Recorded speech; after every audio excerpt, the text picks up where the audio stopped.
Hello বন্ধুরা, আসসালামু আলাইকুম। আজকে EPSON L3210 এই প্রিন্টারটি আনবক্সিং করে আপনাদেরকে একটি প্রিন্ট করে দেখাবো।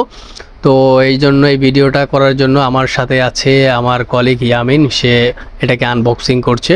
তো দেখতে পাচ্ছেন আপনারা প্রিন্টারটাকে, ইনটেক প্রিন্টারটাকে খুলে এবং এখন সে বক্স থেকে বের করবে। প্রথমে কালিটা দেখালো, এরপর প্রিন্টারটা বের করছে।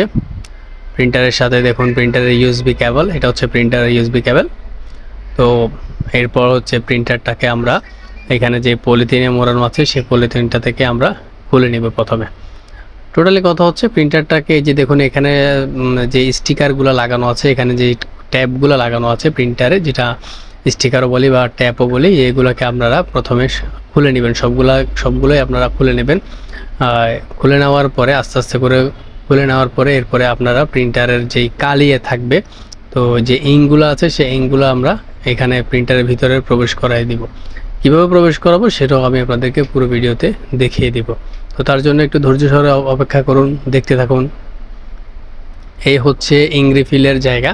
তো আপনারা দেখুন চারটা কালি সে দেখাচ্ছে, ব্ল্যাক, ম্যাজেন্ডা, ইয়েলো, সাইন। তো অবশ্যই কালি যখন আপনারা প্রিন্টারে কালি প্রবেশ করবেন একটি নতুন প্রিন্টারে, অবশ্যই যেই এক একটা দেখুন এখানে কিন্তু ইন্ডিকেট করা আছে যে ব্ল্যাকের জায়গায় ব্ল্যাক দিয়ে দিবেন, ইয়েলোর জায়গায় ইয়েলো। অনেকে হয়তো কথা বলতে বলতে ব্ল্যাকের জায়গায় অনেকটা অন্য কালি প্রবেশ করায় দেয়। এক্ষেত্রে আপনার প্রিন্টারের হেডে প্রবলেম হবে এবং আপনি ওয়ারেন্টি পাবেন না। তাই এবং কালার যখন একটা কালার প্রিন্ট করবেন, তখন আর প্রিন্টার যে কালার প্রিন্ট করেন সেই প্রিন্টার কিন্তু আসলে ভালো আসবে না, পেজে অন্য কালার চলে আসবে। তো এখন প্রথমে আমি দুইটা যেহেতু একসাথে দিয়েছে, তো সে কি করলো, ব্ল্যাকটা আর ম্যাজেন্টা একসাথে দিয়ে দিল। এরপর হচ্ছে যে ইয়েলো আর সাইনটা একসাথে দিয়ে দিচ্ছে। আপনাদেরকে আবারও বলছি, অবশ্যই দেখে কালি যখন আপনারা রিফিল করবেন, অবশ্যই ভালো করে দেখে কালিটা রিফিল করবেন। বোতলটা ঠিক করে বসে নাই, তাই আমি বসিয়ে দিচ্ছি আবারও। এরপরে দেখুন এখানে দেখুন লেয়ার আছে, আস্তে আস্তে করে এই যে কালির লেয়ারটা আছে সেই লেয়ারটা আস্তে আস্তে করে ফিল আপ হয়ে যাচ্ছে। এরপর আমার এটা শেষ। তারপর আমরা কি করলাম, রিফিল ইঙ্কের ঢাকনাটা লাগিয়ে দিলাম। লাগিয়ে দেওয়ার পরে এখন এটাকে হচ্ছে পাওয়ার দিতে হবে। এই যে পাওয়ার অপশান, পাওয়ার দেওয়া হচ্ছে। পাওয়ার দেওয়ার পরে আপনারা এখানে দেখুন পাওয়ার বাটন আছে প্রিন্টারে, পাওয়ার বাটনটা ক্লিক করবেন। পাওয়ার বাটনটা অন করার পরে প্রিন্টারটা কিছুক্ষণ অপেক্ষা করতে হবে। এরপরে দেখতে পাবেন একটা লাল বাতি জ্বলবে, এখানে লাল লাইট আছে দেখতে পারবেন একটু পরেই। তো লাল লাইটটা যখন জ্বলবে এরপরে বাকি কাজটা আমি বলে দিচ্ছি। এই যে একটু পরে দেখবেন এখানে লাল লাইটটা জ্বলবে।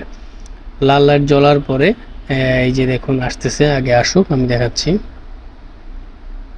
এই যে দেখুন লাল লাইট চলে আসছে। এখন এখান থেকে আপনি 10 সেকেন্ড চেপে ধরবেন লাল লাইটটাকে। 10 সেকেন্ড চেপে ধরার পরে আপনার 10 সেকেন্ড দরকার নেই, হয়তো 2-3 সেকেন্ড ধরলে হবে। এরপর আপনার এটা যখন লাইটটা যখন জ্বলবে নিভবে, তারপর হচ্ছে পাওয়ার বাটনটা জ্বলবে নিভবে।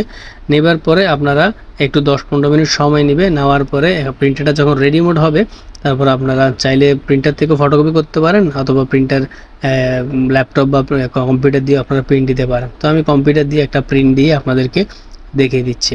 তো আমি প্রিন্ট কমান্ড দিয়ে দিলাম। দেখুন আমি আমার দোকানের একটা প্যাড প্রিন্ট করলাম খুবই চমৎকারভাবে।